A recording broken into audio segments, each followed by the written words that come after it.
Here's the euro.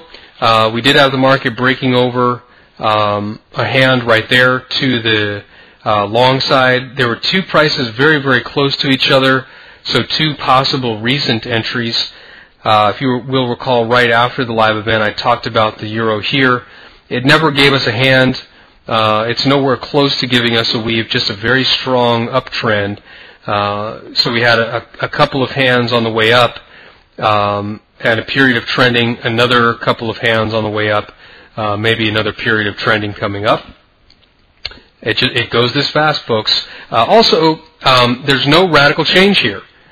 You can see that price and the moving average are pretty much just following the same line.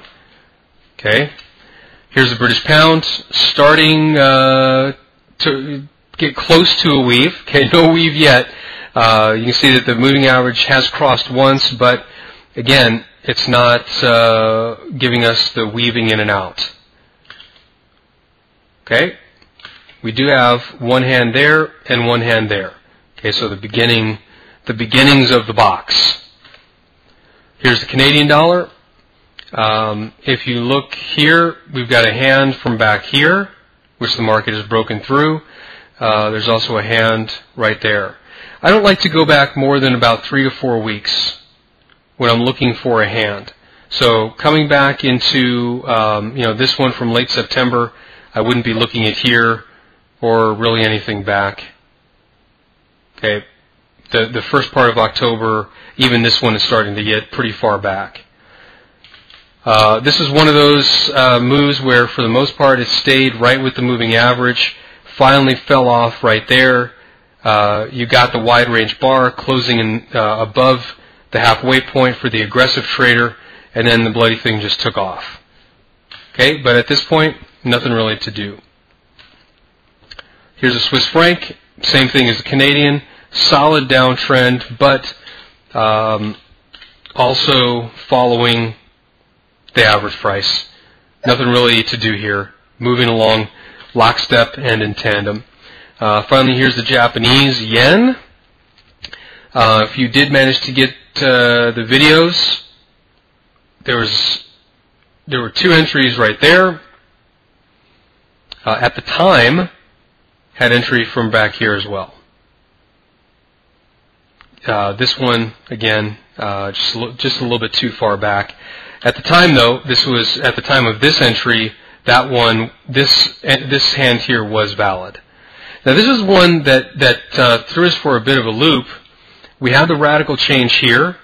The market gave us the wide range bar, closed in the upper half. Then it gave us the breakout here.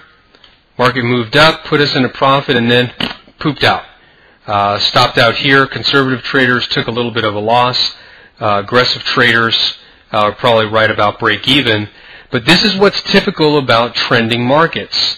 If you do it right, meaning you take small positions here, when the market does finally break and you take the larger position, the first small position and then the big position right here, you've now got, what is this market at? 109, 108.3. You've got your biggest position on from right there. So again, you may have one lot, one or two, and then 4 or 5, 3, 4, or 5 on right there. And the market is giving you a big shot in the arm from right there, another hand right there, so you might have another position of 2 that's in the black just a little bit. And now we're just kind of waiting to see what's going to happen here. We did have, I think, the biggest move in the yen pairs. They're just really starting to trend. And we'll cover some of the other pairs come next Wednesday. But I just wanted to give a quick recap of what we talked about and what some of the questions were during this first live session. Again, I am recording this after the event because I had no sound. So I look forward to talking with you again next Wednesday. I hope you had a profitable week, and I hope you have a great weekend. God bless you.